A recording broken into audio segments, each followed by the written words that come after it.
durasi waktu 1 jam. Insyaallah dilanjut dengan tanya jawab. Waktu dan tempat dipersilakan.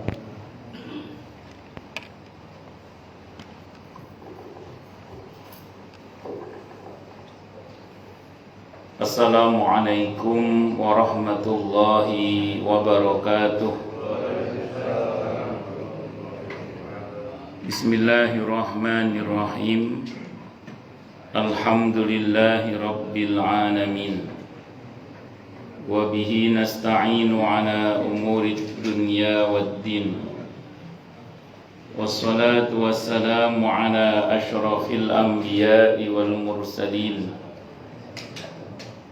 Sayyidina wa habibina wa syafi'ina wa qurrati a'yunina wa maulana Muhammadin wa ala alihi wa ashabihi wa dhurriyyatihi ajma'in, amma ba'du. Ashhadu an la ilaha illallah wa ashhadu anna Muhammadar Rasulullah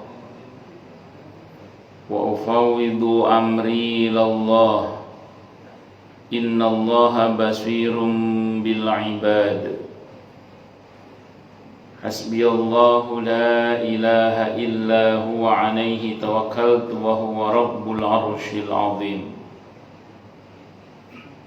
Qala Allah ta'ala fi kitabihil karim hikayatan an nabiyillahi Musa alaihi salam. Rabbi shrah li sadri wa yassir li amri wahlul 'uqdatam min lisani yafqahu qawli. Para alim, para asatid, para asatidah, para sepuh, para bini sepuh, para tokoh masyarakat, hadirin hadirat sekalian, hafizani wa hafizakumullah. Terima kasih. Wabil khusus segenap pengurus Masjid Umar bin Khattab, Bapak Haji Cecep Pramono dan yang lain-lain juga, yang semoga beliau beserta pengurus yang lain dan jamaahnya serta donaturnya semuanya saja selalu dalam naungan rahmat, barokah, perlindungan serta bimbingan Allah Subhanahu wa ta'ala. Amin, Allahumma amin, insyaallah. Allahumma inna nas'aluka ilman nafi'a wa rizqan tayyiba wa amalan mutaqabbala wa fatahallahu lana futuhal arifin. Allahumma inna na'udzubika min ilmin la yanfa' wa amalin la yurfa' wa qalbin la yakhsha' wa du'a la yusma'. Allahumma ati anfusana taqwaha wa zakkiha anta khairu man zakkaha anta waliyuha wa maulaha. Amin, Allahumma amin, insyaallah. Pertama-tama tentu mari kita haturkan puja dan puji syukur kita ke hadirat Allah Subhanahu wa ta'ala dengan berucap alhamdulillah. Mudah-mudahan dengan hamdalah ini nikmat dari Allah untuk kita ditambah. Karena Allah telah berjanji dalam Al-Quran di surah Ibrahim ayat 7, A'udzu billahi samii'il 'aliim minasyaitonir rajiim. Wa idh ta'adzana rabbukum la in syakartum la azidannakum wa la in kafartum inna 'adzabi lasyadid. Jadi kalau kita bersyukur, sungguh nikmat dari Allah untuk kita ditambah. Dan kalau kita kufur, kita diingatkan oleh Allah akan siksanya yang sangat pedih. Ini janji Allah. Dan janji Allah dalam Al-Quran itu la raiba fih, tidak ada keraguan di dalamnya. Di antara penjelasan la raiba fih adalah siapapun yang mengamalkan isi Al-Quran dengan keimanan dan keyakinan, maka Allah akan tunjukkan kebenaran Al-Quran itu kepadanya hingga tiada lagi keraguan dalam hatinya. Salawat dan salam semoga tercurah limpahkan untuk junjungan kita Nabi besar Muhammad sallallahu alaihi wasallam. Semoga kita semua diakui sebagai umat beliau. Amin, Allahumma amin, insyaallah. Saya wasiatkan terutama untuk diri saya sendiri dan panjenengan semua agar kita semua terus berusaha meningkatkan ketakwaan kita kepada Allah Subhanahu wa taala. Karena dengan takwa itulah kita bisa memperoleh derajat yang sangat tinggi dengan sesungguhnya di sisi Allah Subhanahu wa taala. Hal ini didasarkan kepada firman Allah Subhanahu wa taala dalam Al-Qur'an di surah Al-Hujurat ayat 13. A'udzu billahi samii'il 'aliim minasyaitonir rajim. Ya ayyuhan nasu inna khalaqnakum min dzakarin wa untha waja'alnakum syu'uban wa qabaila lita'arafu inna akramakum 'indallahi atqakum al-ayah. Wahai manusia, sesungguhnya kami telah menciptakan kalian dari seorang laki-laki dan seorang perempuan, berkembang menjadi bersuku-suku dan berbangsa-bangsa agar kalian saling mengenal. Sesungguhnya yang paling mulia di antara kalian di sisi Allah adalah yang paling bertakwa. Allah juga berjanji akan memberikan bonus bagi siapapun yang sungguh-sungguh bertakwa kepada Allah, berupa solusi atau jalan keluar dari setiap masalah yang dia hadapi, dan Allah juga berjanji akan memberinya rizki dari arah yang dia tidak duga sebelumnya. Hal ini didasarkan kepada firman Allah Subhanahu wa taala dalam Al-Qur'an di surah At-Talaq ayat 2 dan 3. A'udzu billahi samii'il 'aliim minasyaitonir rajim. Wa may yattaqillaha yaj'al lahu makhraja wa yarzuqhu min haitsu la yahtasib. Dan barang siapa orang yang bertakwa kepada Allah, maka Allah akan berikan dia jalan keluar dan rezeki yang tak terduga. Di ayat tempatnya Allah berfirman, "Wa may yattaqillaha yaj'al lahu min amrihi yusra." Siapa yang bertakwa kepada Allah, maka Allah akan jadikan urusannya mudah. Semoga kita semua minal muttaqin, bahkan lil muttaqina imama. Amin. Allahumma amin insyaallah. Bapak Ibu sekalian, hafizani wa hafizakumullah, nama Allah yang insyaallah akan kita bahas pada subuh kali ini adalah nama Allah Ar-Raqibu. Ar-Raqibu. Ar-Raqib secara umum diterjemahkan dengan yang maha mengawasi. Ar-Raqibu secara umum diterjemahkan dengan yang maha mengawasi. Kata Ar-Raqib ini berasal dari kata raqaba yang memiliki makna dasar tampil tegak lurus untuk memelihara sesuatu. Jadi Allah kalau mengawasi hambanya itu tidak dalam rangka untuk mencari-cari kesalahannya, karena Allah tidak perlu mencari. Tapi pengawasan Allah untuk hambanya, untuk memelihara hambanya. Sejatinya itu. Namun pengawasan Allah kepada hambanya secara umum itu dibagi menjadi dua. Ada pengawasan secara umum, ada pengawasan secara khusus. Kalau pengawasan secara umum, semua diawasi oleh Allah. Tapi tidak semua diawasi oleh Allah secara khusus. Yang kita inginkan dari Allah yang secara khusus itu. Bagaimana kita diawasi oleh Allah dengan perhatiannya, dengan rahmatnya, dengan barokahnya, dengan pertolongannya, dengan ampunannya, dengan pemaafan darinya. Itu yang kita inginkan dari Allah. Jadi diperhatikan, diawasi secara khusus. Kalau secara umum semua diawasi, cacing, curu, kecoa semua diawasi. Tapi itu perhatian secara umum. Yang kita inginkan dari Allah itu tidak hanya semata itu, tapi lebih dari itu, yaitu pengawasan secara khusus. Pertanyaannya, bagaimana caranya supaya kita diawasi oleh Allah secara khusus? Ini paling tidak saja. Yang pertama, jaga niat. Jaga niat. Milikilah selalu niat yang baik. Orang itu kalau punya niat yang baik, maka dia akan diperhatikan oleh Allah secara khusus dengan rahmatnya.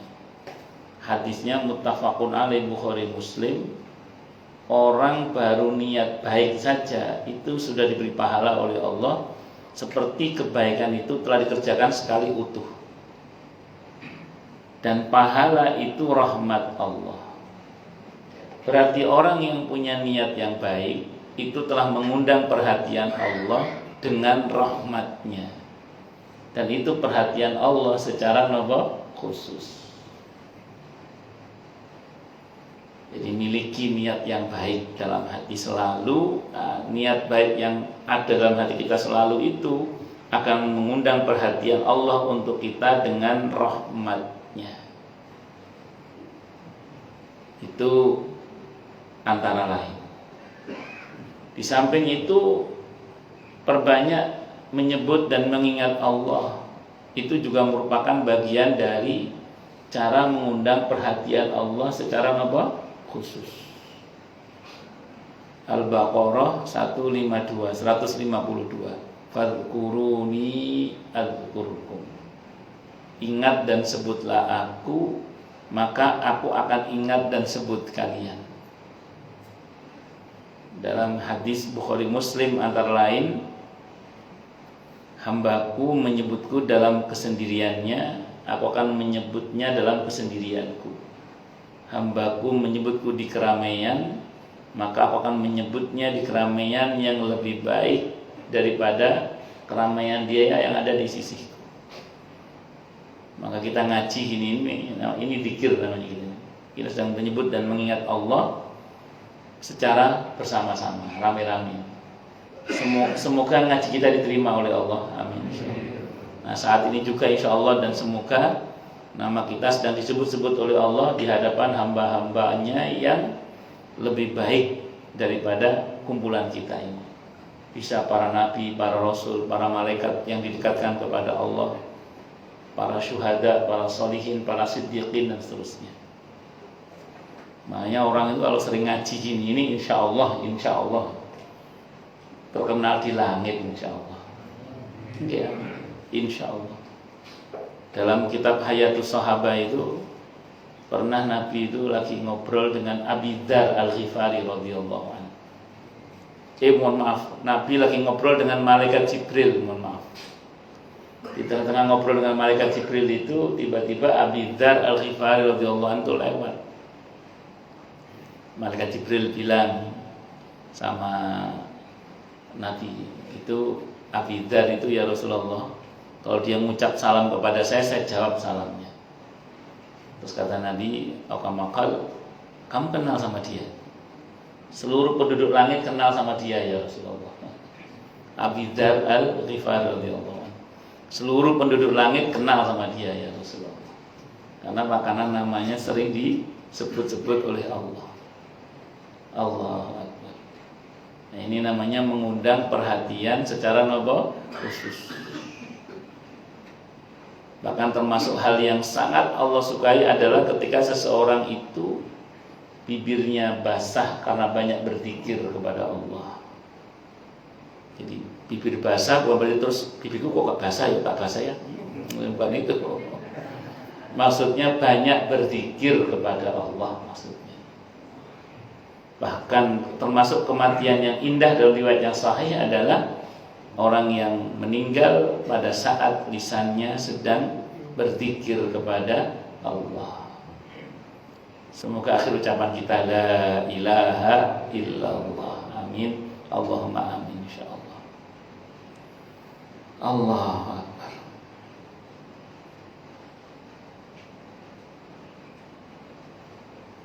Terus kemudian di antara lagi supaya kita diperhatikan oleh Allah secara khusus adalah perbanyak doa. Sapa Allah dalam doa-doa kita.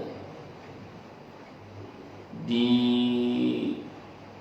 surah Al-Furqan ayat 77 Allah menyatakan qul ma ya'ba'u bikum rabbi laula du'aukum. Kalau bukan karena doa, di situ terjemahnya ibadah, karena doa itu adalah ibadah. Kalau bukan karena doa atau ibadah kalian, niscaya Tuhan kalian akan cuek terhadap kalian. Dengan kata lain, kalau pengen tidak dicuekin oleh Allah, kalau pengen diperhatikan oleh Allah secara khusus, sapa Allah dengan doa-doa kita. Maka doa itu ada kata ad-du'a, da'a yad'u du'aun, artinya sapaan. Karena inti dari doa itu bukan permintaan. Inti dari doa itu sapaan. Makanya di dalam Al-Quran doa itu seringkali diawali dengan Allahumma Rabbi Rabbana. Allahumma wahai Allah, Rabbana wahai Tuhan kami, Rabbi wahai Tuhanku. Sapaan semua. Cuman kadang kita ini pas berdoa itu,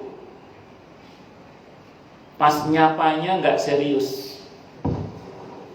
Jadi pas nyapanya nggak serius, giliran mintanya serius banget. Yang kakinya kesemutan boleh selonjor Pak.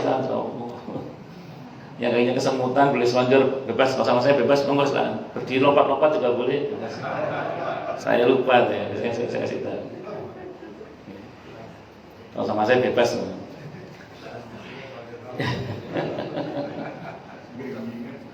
Keringgingan, kesemutan.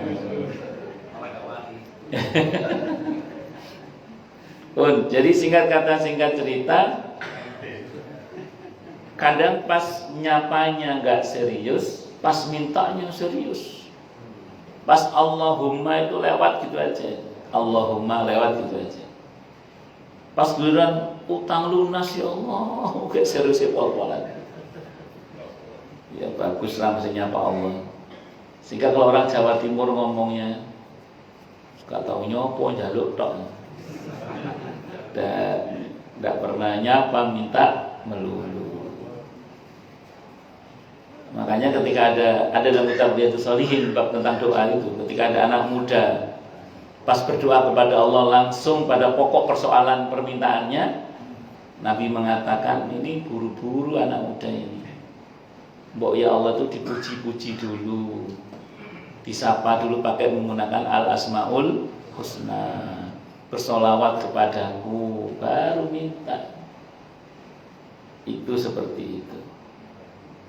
Nah, kalau kita menyapa Allah, Allah akan sapa balik kita. Dalam Al-Quran dikatakan uji budak watada'i idza da'ani. Aku akan jawab sapaan hambaku yang menyapaku ketika dia betul-betul menyapaku. Itu Al-Baqarah ayat 186 ya. Wa idza sa'alaka ibadi anni fa inni qarib ujibu da'watad da'i idza da'ani falyastajibu li wal yu'minu bi la'allahum yarshudun. Aku pasti jawab sapaan hambaku yang menyapaku jika dia betul-betul menyapaku. Maka para ulama membuat sebuah syair, Allah Allah Allah Allah malana maulan siwallah kullama nadaita yahu qala ya abdi anallah. Jadi ketika kita menyapa Allah, ya Allah, maka Allah berfirman, ada apa wahai hambaku, inilah aku Allah, ada apa. Jadi ketika kita mengatakan ya Allah, Itu Allah berfirman, ada apa wahai hambaku? Inilah aku Allah, ada apa? Itu diantara makna ayat dari ujibu da'wata da'i idza da'ani. Kira ya Allah, ada apa hambaku? Inilah aku Allah, ada apa? Ada apa? Itu diantara makna ujibu da'wata da'i idza da'ani. Nah, kata para ulama itu, kalau sumpah itu cukup kita katakan ya Rabb, wahai Allah, ya Rabb. Allah paham, terkoneksi kepada Allah. Allah bisa dipahami ya. Nah, itu diantara. Terus kemudian dengan apa lagi kita akan diperhatikan oleh Allah dengan rahmatnya, dengan cara membantu sesama kita. Itu yang dalam hadis Sahih Muslim Nabi bersabda, wallahu fi aunil abdi ma kana al abdu fi auni akhi. Allah itu senantiasa membantu hambanya selagi hamba itu peduli membantu saudaranya. Nah, dalam Islam ada rumus, kelihatannya saja kita berbuat baik pada orang lain, tapi sejatinya kita sedang berbuat baik pada diri kita sendiri. Itu yang dijelaskan oleh Abu Lais As-Samarqandi rahimahullah dalam kitabnya Tambihul Ghafilin. Beliau mengutip pernyataan Sayyidina Ali bin Abi Thalib radhiyallahu anhu saat beliau menjelaskan firman Allah di surah Hamim As-Sajdah, surah Fussilat, surah ke-41 ayat 46. Apa kata Sayyidina Ali radhiyallahu anhu? Beliau mengatakan, ma ahsantu ila ahadin wa ma asattu ilaihi li'anna Allah yaqul man 'amila salihan fali nafsihi wa man asaa fa 'alaiha in ahsantu ila ahadin faqad ahsantu ila nafsi wa in asattu ila ahadin faqad asattu ila nafsi. Kata beliau, aku tidak pernah berbuat baik pada orang lain, aku juga tidak pernah berbuat jahat pada orang lain, karena Allah telah berfirman yang artinya siapa yang berbuat baik maka manfaatnya untuk dirinya sendiri, dan siapa yang berbuat jahat maka dosanya juga untuk dirinya sendiri. Jadi kata beliau, kalau aku berbuat baik pada orang lain, sejatinya aku berbuat baik pada diriku sendiri. Kalau aku berbuat jahat pada orang lain, sejatinya aku berbuat jahat pada diriku sendiri. Saking jahatnya ya. Allahu Akbar. Maka kita ini kelihatannya saja membantu orang lain, tapi tanpa kita sadari kita mengundang bantuan Allah untuk diri kita sendiri. Sehingga dikatakan tidak jarang urusan kita dibantu beres oleh Allah bersamaan dengan kita membantu membereskan urusan orang lain. Kelihatannya saja kita mendoakan baik orang lain, tapi tanpa kita sadari doa itu kembali pada diri kita sendiri. Karena di atas kita ada malaikat yang berkata, walaka mithlu dzalik, bagimu seperti itu juga. Sehingga tidak jarang hal-hal yang baik yang terjadi pada kita hari ini dengan izin Allah bisa jadi terjadi karena kita pernah mengharapkannya terjadi pada orang lain. Ya, jadi bisa jadi hal-hal yang baik yang terjadi pada kita hari ini tentu dengan izin Allah adalah karena kita pernah mengharapkannya terjadi pada orang lain. Ternyata itu terjadi pada kita juga. Allahu Akbar. Kelihatannya saja kita mencintai orang lain karena Allah, tapi tanpa kita sadari kita telah mengundang cinta Allah untuk kita. Hadisnya Sahih Muslim, ada seseorang datang ke satu kampung untuk mengunjungi saudaranya. Allah utus satu malaikat untuk menghadang dia di tengah perjalanan. Kemudian dia ditanya oleh malaikat itu, Anda mau kemana? Saya akan ke kampung ini menemui saudara saya. Kata malaikat itu, apakah ada tujuan duniawi yang Anda harapkan dari dia? Oh tidak, saya semata-mata karena mencintai saudara saya ini karena Allah. Maka malaikat itu mengatakan, saya utusan Allah, saya diperintah oleh Allah untuk memberitahu Anda bahwa Allah mencintai Anda sebagaimana Anda mencintai saudara Anda karena Allah. Masya Allah. Nah, tapi hati-hati kalau kita zalim kepada orang lain, kelihatannya kita jahat pada orang lain, tapi sebenarnya kita sedang berbuat jahwahat pada diri kita sendiri. Faman ya'mal mithqala dzarratin khairan yara wa man ya'mal mithqala dzarratin syarran yara. Kembali pada diri kita sendiri. Semoga Allah ampuni dan maafkan kita semua ya. Amin Allahumma amin insyaallah. Dan masih banyak lagi lah hal-hal yang lain yang kalau kita rinci tentu butuh 5 SKS untuk menjelaskan. Intinya banyak ini, itu aja. Itu diantaranya tadi itu aja diantaranya. Dan tentu masih banyak lagi lah yang lain-lain yang kalau kita kerjakan, insya Allah itu akan mengundang perhatian Allah secara apa tadi? Khusus dengan Allah memperhatikan. Berarti Allah memperhatikan kita dengan rahmatnya, dengan keberkahannya, dengan pertolongan darinya, dengan dan lain-lain. Dalam Al-Quran kata Ar-Raqibu ditemukan sebanyak 5 kali. Nanti yang punya indeks Quran bisa dicek. 3 diantaranya menjadi sifat Allah dan 2 lainnya menjadi masing-masing satu lagi 3 diantaranya menjadi sifat Allah dan 2 lainnya masing-masing satu bagi malaikat pengawas dan pencatat ucapan setiap manusia. Itu di surah Qaf ayat 18. Malaikat Raqib Atid. Untungnya malaikat Raqib Atid ini nggak punya akun gosip. Kalau punya akun gosip habis diobral aib kita. Dan satu lagi bagi Nabi Syuaib alaihissalam yang menjadi Raqib terhadap kaumnya di surah Hud ayat 93. Kalau untuk Allah itu yang pertama ada di surah An-Nisa. Kalau untuk Allah itu An-Nisa ayat 1. Sama di surah Al-Ahzab ayat 52. Kita buka itu antara lain. Kita buka dulu aja deh. Pertama surah An-Nisa. Surah An-Nisa ayat 1. A'udzubillahi samii'il 'aliim minasyaitonir rajiim. Bismillahirrahmanirrahim. Ya ayyuhan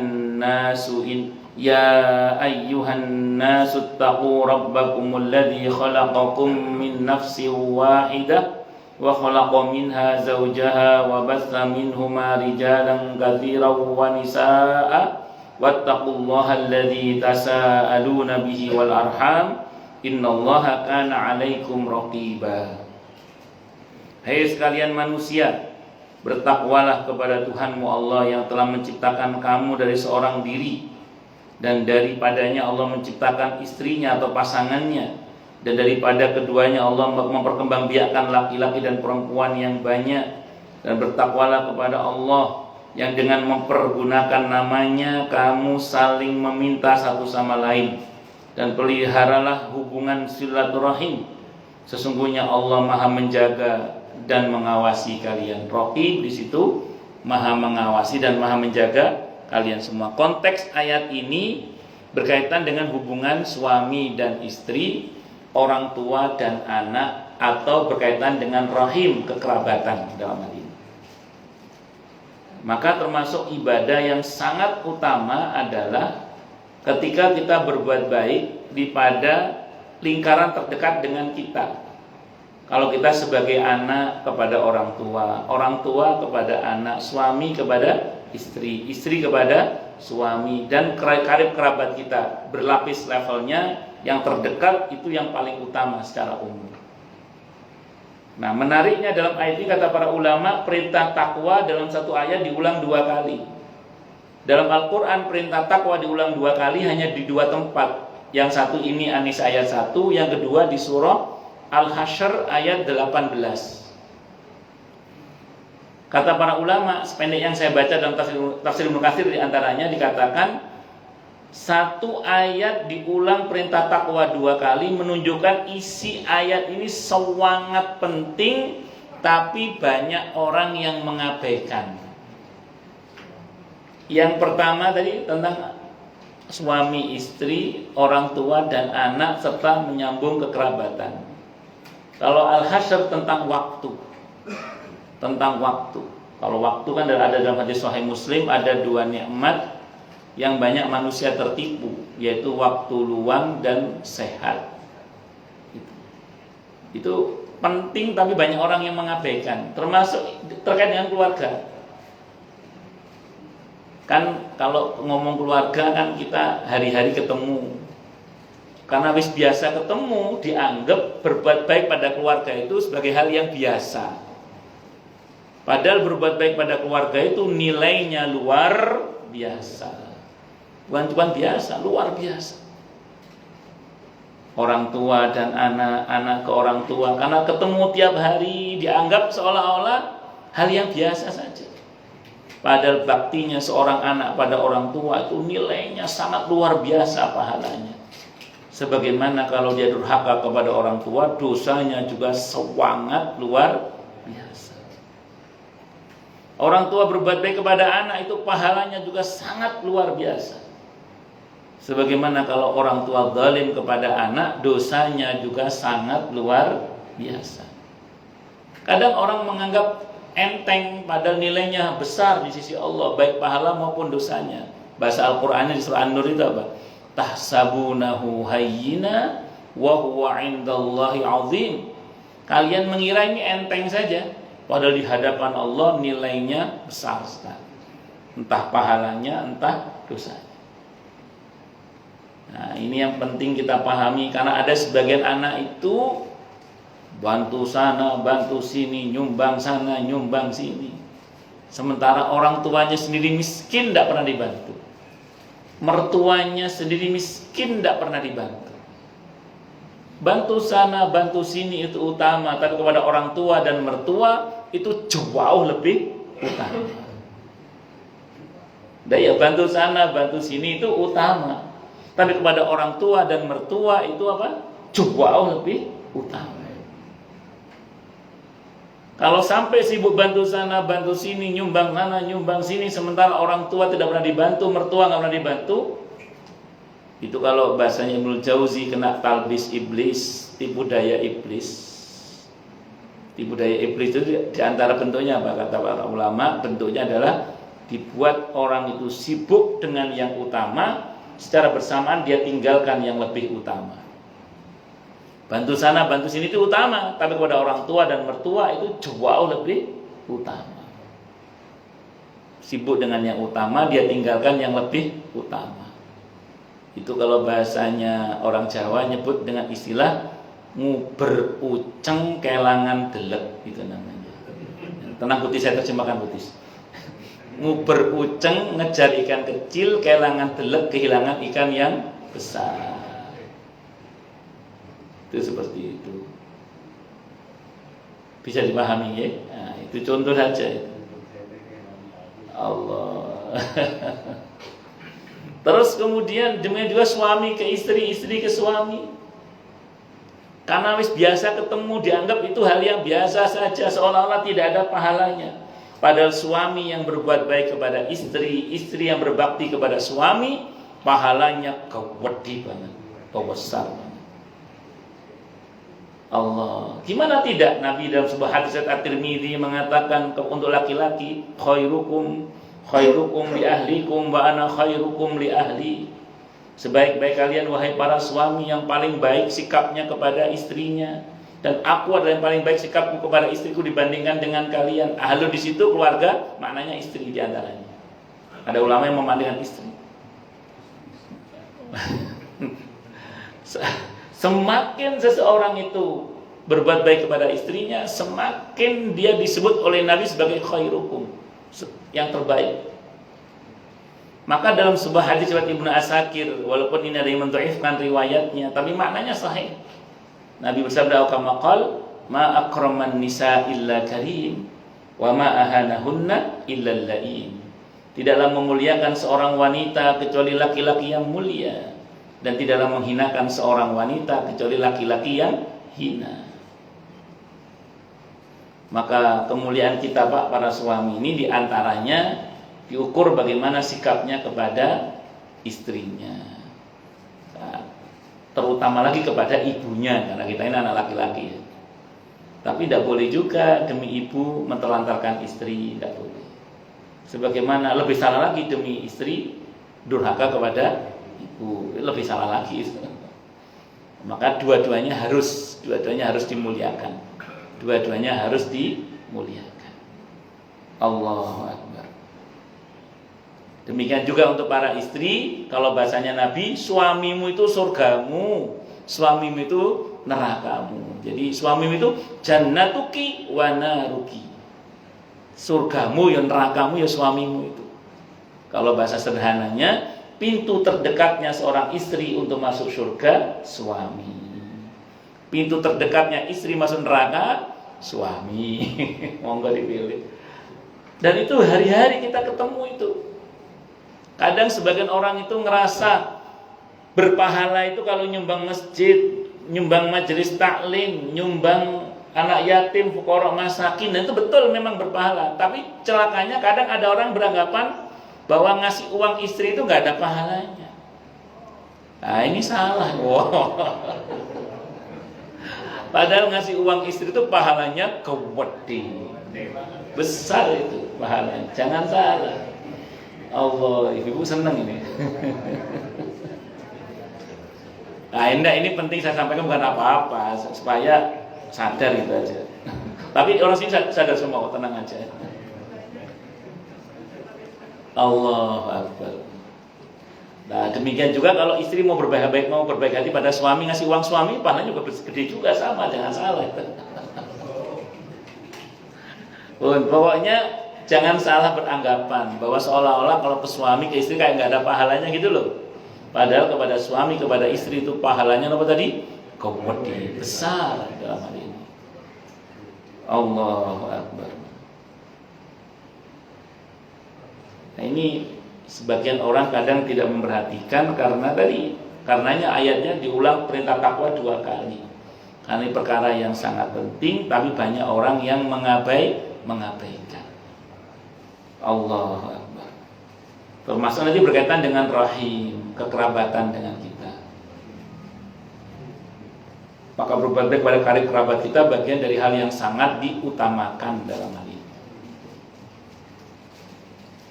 Lanjut, karena saya tidak ceramah nikah, jadi lanjut aja. Kemudian Al-Ahzab, dan itu Allah Maha mengawasi dari Allah, artinya semua dinilai oleh Allah gitu maksudnya. Bukan satu hal yang sia-sia. Berbuat baik pada keluarga, karib kerabat itu bukan hal yang maka Nabi menjanjikan dilapangkan rezekinya, dipanjangkan umurnya. Itu seperti itu. Kemudian Al-Ahzab ayat 52 Allah berfirman, la yahillu lakan nisa'u min ba'du wala an tubaddala bihinna min azwajin walau a'jabaka husnuhunna illa ma malakat yaminuk wa kana Allah ala kulli syai'in raqiba. Tidak halal bagimu wahai Nabi mengawini perempuan-perempuan sesudah itu, dan tidak boleh pula mengganti mereka dengan istri-istri yang lain meskipun kecantikan yang menarik hatimu, kecuali perempuan-perempuan atau hamba sahaya yang kamu miliki, dan adalah Allah Maha mengawasi segala sesuatu. Jadi sejak turun ayat ini, terutama An-Nisa ayat 3 juga itu ya, laki-laki dibatasi maksimal 4 kalau berani. Nah iya kamu, laki-laki dibatasi berapa tadi? 4 kalau berani. Tambah kan kalau berani itu. Karena bapak-bapak mek ngomong itu aja.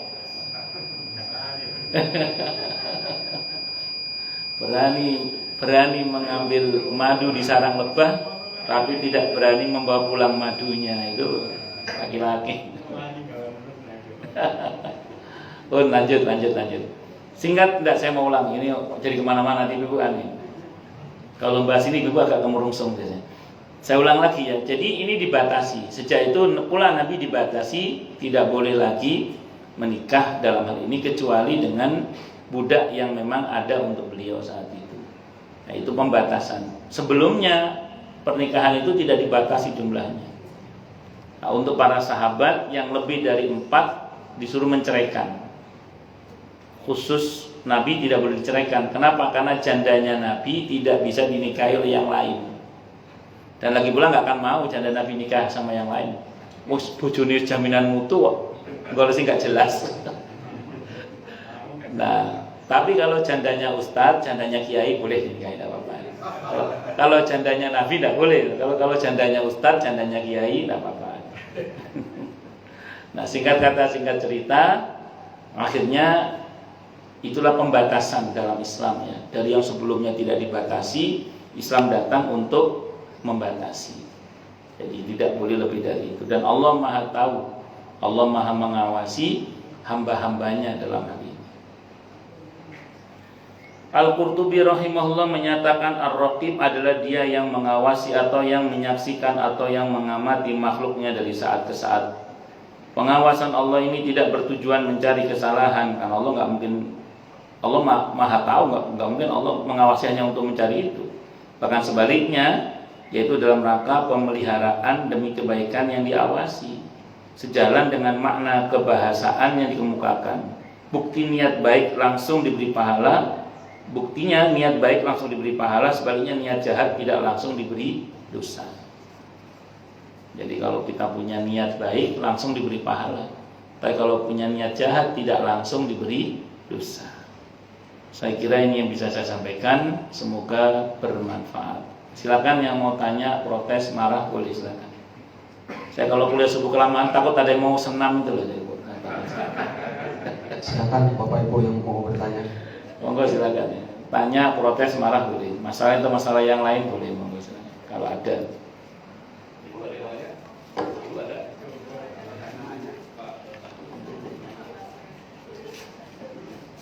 Yang nganter Pak Barna, yang nanya Bu Barna.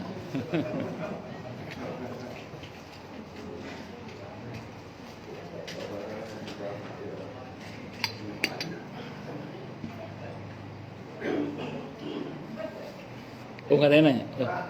Oh, udah.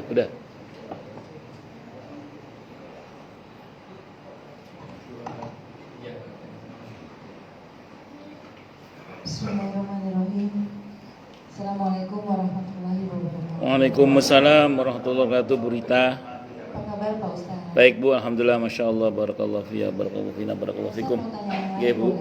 Boleh. Di surat Al-Hadid Pak Ustaz. Nggih Bu. Surat Al-Hadid 22-23.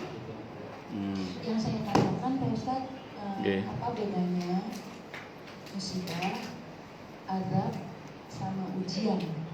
Seperti yang dikutip di surat Al-Hadid ini yang ayat 22.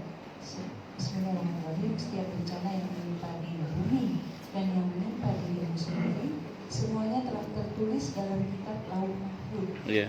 Sebelum kami mewujudkan sungguh yang demikian itu mudah bagi Allah. Dan yang 23, agar kamu tidak bersedih hati terhadap apa yang luput dari kamu, dan tidak pula terlalu gembira terhadap apa yang diberikannya kepadamu. Dan Allah tidak menyukai setiap orang yang sombong dan memperlihatkan diri. Mohon penjelasannya Pak Ustaz. Assalamualaikum warahmatullahi wabarakatuh. Waalaikumsalam warahmatullahi wabarakatuh. Ma asaba min musibatin fil ardi wala fi anfusikum. Ma asaba min musibatin fil ardi wala fi anfusikum illa fi kitabim min qabli an nabraha inna dzalika 'ala Allah yasir dia. Jadi gini. Secara umum apa yang terjadi namanya musibah. Secara umum ya, apa yang terjadi itu namanya musibah. Sesuatu hal yang terjadi atau sesuatu hal yang menimpa atau apapun yang terjadi itu namanya musibah. Berarti musibah itu nggak harus jelek dong. Memang nggak harus jelek, bisa yang baik juga musibah itu. Karena secara bahasa arti musibah itu sesuatu yang sedang terjadi. Makanya ujian itu bisa ujian dalam bentuk kebahagiaan, bisa ujian dalam bentuk kesedihan. Jadi ujian itu nggak melulu yang nggak enak tok. Karena Nabi Sulaiman itu juga diuji oleh Allah. Hadza min fadli rabbi liyabluwani ashkuru am akfur. Apakah dengan kerajaan dan kekuasaan serta kekayaan dan ilmu yang luar biasa itu saya akan bersyukur atau saya akan menjadi kufur? Termasuk pernyataan Ratu Balqis dan seterusnya itu juga. Berarti apa? Berarti apa yang terjadi itu namanya musibah. Memang yang terjadi pada kita itu nilai dasarnya sebenarnya adalah ujian. Karena kita tinggal di bumi, di mana bumi ini sifat kehidupannya dunia. Dan dunia ini darul fitan, tempat di mana penghuninya diuji oleh Allah. Al-Mulk ayat 2, alladzi khalaqal mauta wal hayata liyabluwakum ayyukum ahsanu amala wa huwal azizul ghafur. Jadi memang ini tempat ujian. Tempat ujian. Nah, kesalahan kita adalah ingin beristirahat di ruang ujian. Nah, itu kesalahan kita. Kesalahan kita apa? Ingin beristirahat di ruang ujian. Padahal ini tempat ujian kok malah ingin istirahat.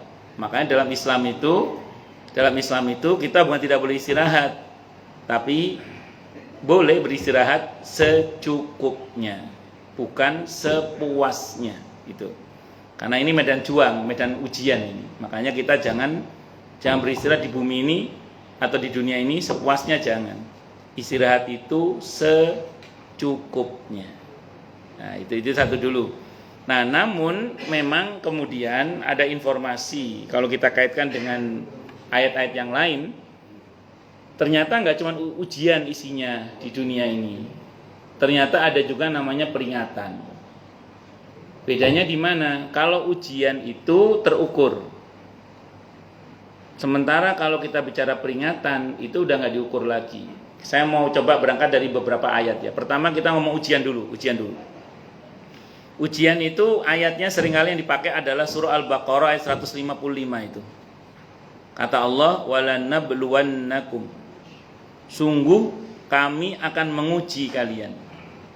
Pertanyaannya, kalian dalam ayat ini siapa? Kata para ulama yang Allah panggil sebelumnya, Al-Baqarah 153. Ya ayyuhalladzina amanu sta'inu bisabri wassalah. Innallaha ma'as-sabirin. Jadi kalau kita ini Bu mau menjaga iman Islam kita dengan baik dan benar, kita mau mendekat kepada Allah dengan sholat dan saum, sabar itu saum maksudnya ya, atau kita mau berusaha mendekat kepada Allah lah dengan sabar, maka kok masih terjadi hal yang gak enak dalam kehidupan kita, misalnya ini contoh yang gak enak ya, maka percayalah insya Allah itu adalah ujian. Jadi Purita misalnya udah berusaha bagaimana mengimani Allah dengan baik dan benar, sudah berusaha beramal soleh dengan baik dan benar, sudah berusaha bersabar, tapi kok masih terjadi hal yang gak enak dalam kehidupan Ibu Rita atau kita semua, maka insya Allah itu namanya ujian. Kalau ujian tidak usah khawatir, Allah tidak akan bebani kita di luar kemampuan kita. La yukallifullahu nafsan illa wus'aha. Satu, dan cukup dengan sabar aja. Insya Allah Allah akan bantu selesai dengan izin Allah. Nah, ini berbeda dengan peringatan. Kalau peringatan itu tidak cukup hanya dengan sabar, tapi harus ada tambahan lagi, yaitu tobat dan mengambil pelajaran. Konteksnya juga beda. Ayat tentang peringatan ini biasanya yang dikutip adalah firman Allah di surah At-Taubah ayat 126 tentang orang munafik. Apa kata Allah? Awala yarawna annahum yuftanuna fi kulli amin marratan aw marrataini thumma la yatubuna wa lahum yadzakarun. Apakah mereka orang-orang munafik itu tidak memperhatikan bahwa sesungguhnya mereka itu diuji di terjemahan Anda? Kalau Anda buka tafsirnya, diberi musibah, diperingatkan dengan cara dipermalukan dalam setahun itu sekali atau dua kali. Kata Allah gitu itu loh, kok nggak tobat-tobat dan tidak pula mengambil pelajaran dalam ayat itu. Pertanyaannya gini, Pak. Orang munafik itu siapa? Orang yang hatinya berpenyakit. Ada kesombongan, keangkuhan, keserakahan, kedengkian, macam-macam. Maka kalau Ibu Rita misalnya nun sewu, saat ini misalnya terjadi hal yang nggak enak dalam kehidupan ibu atau kehidupan kita semua ya, terus kita meraba dada kita, muhasabah, ternyata ini terjadi karena sebelumnya kita telah bertindak berdasar kedengkian kita, kebencian kita, keserakahan kita, pokoknya penyakit dalam hati kita.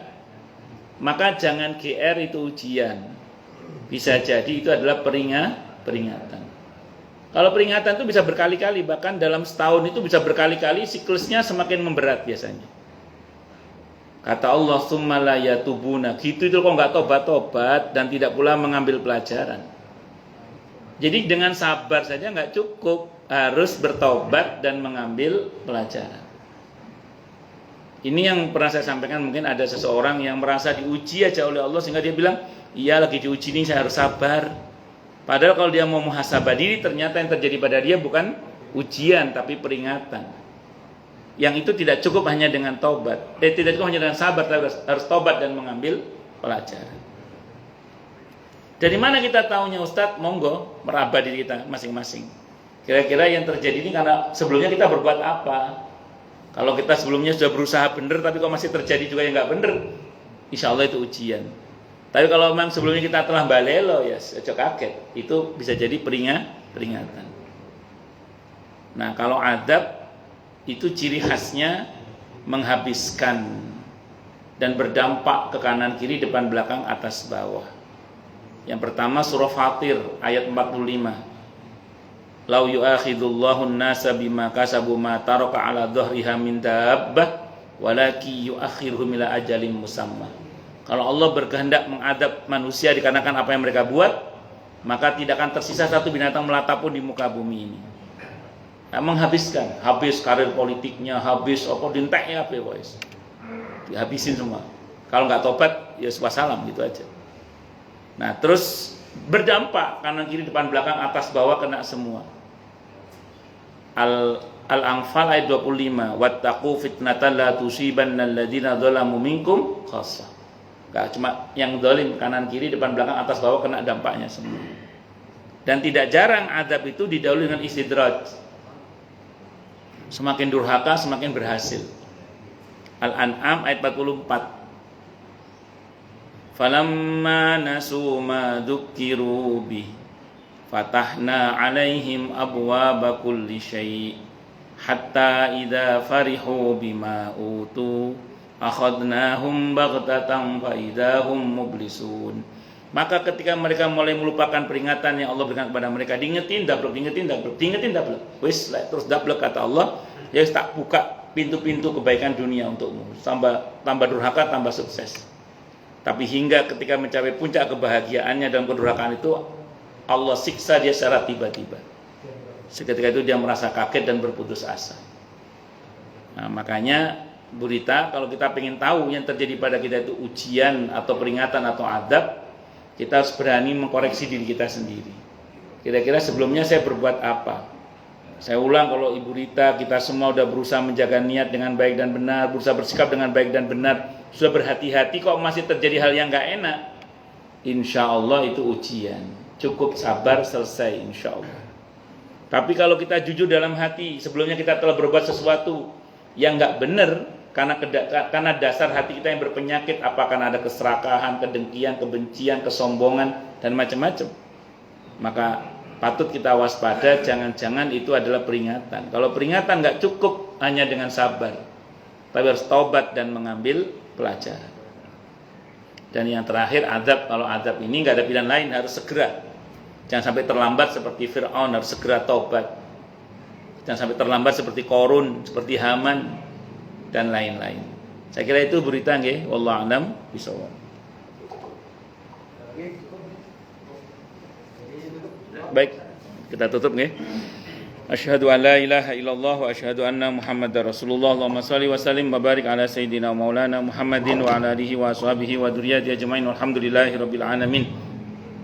Ya dzal jalali wal ikram ya hayy ya qayyum ya arhamar rahimin ya wadud ya ghaffar ya mujibad da'awat. Allahumma inna nas'aluka bi annana nashhadu annaka antallah la ilaha illa anta al-ahadu as-samadu alladzi lam yalid wa lam yulad wa lam yakul lahu kufuwan ahad. Allahumma ighfir lana dzunubana wa li walidaina wa li masyayikhina wa li ashabil huquqil wajibati alaina. Rabbana ighfir lana wa li ikhwanina alladhina sabaquna bil iman wa la taj'al fi qulubina ghillan lil ladzina amanu rabbana innaka ra'ufur rahim. Allahumma ya Allah, ampunilah dosa-dosa kami, dosa-dosa kedua orang tua kami, dosa-dosa guru-guru kami, dosa-dosa keluarga kami, dosa-dosa muslimin, muslimat, mukminin, mukminat, baik yang masih maupun yang sudah wafat. Allahumma ya Allah, jadikanlah kami semua termasuk orang-orang yang sukses dunia akhirat, selamat dunia akhirat, bahagia dunia akhirat, dan permudahlah sebutan kami ya Rabb fid dini wa dunya wal akhirah. Ya Allah, limpahkanlah hidayah selalu untuk kami, tingkatkanlah selalu hidayah untuk kami, dan berikanlah hidayah untuk siapapun yang melihat kami. Ya Rabbana ya Rabbana ya Rabbana ya Rabbana ya Rabbana. Rabbana atina fid dunya hasanah wa fil akhirati hasanah wa qina adzabannar. Rabbana atina min ladunka rahmatan wa hayyi' lana min amrina rasyada. Rabbana la tu'akhidna in nasina aw akhtana. Rabbana wa la tahmil 'alaina isran kama hamaltahu 'alal ladzina min qablina. Rabbana wa la tuhammilna ma la taqata lana bih wa'fu 'anna waghfir lana warhamna anta maulana fansurna 'alal qaumil kafirin. Rabbana la tuzigh qulubana ba'da idh hadaitana wa hab lana min ladunka rahmah innaka antal wahhab. Rabbana hab lana min azwajina wa dhurriyyatina qurrata a'yun waj'alna lil muttaqina imama. Allahumma khtim lana bi khatimatis sa'adah waj'alna minal ladzina lahumul husna wa ziyadah. Sallallahu ala sayyidina Muhammadin nabiyil ummah wa kashifil ghummah wa ala alihi wa ashabihi wa baraka wa sallam. Subhana rabbika rabbil izzati amma yasifun wa salamun al mursalin walhamdulillahi rabbil alamin. Subhanakallahumma bihamdika asyhadu an la ilaha illa anta astaghfiruka wa atubu ilaik. Wallahul muwaffiq ila aqwamit thoriq. Assalamualaikum warahmatullahi wabarakatuh. Waalaikumsalam warahmatullahi wabarakatuh. Demikian kajian yang disampaikan oleh Guru kita. Terima kasih Pak Ustadz. Semoga kita bisa mengamalkannya dalam kehidupan kita sehari-hari. Dan kami pengurus mengundang untuk kajian besok yang akan disampaikan oleh pemateri Bapak Kiai Haji Nur Rohim, Imam Besar Masjid Al-Barkah, dengan tema sifat hamba Allah yang disayang Allah. Dan snack box di pagi hari ini disajikan oleh Ibu Hajah Yayu Kennedy dari Kemang Pratama.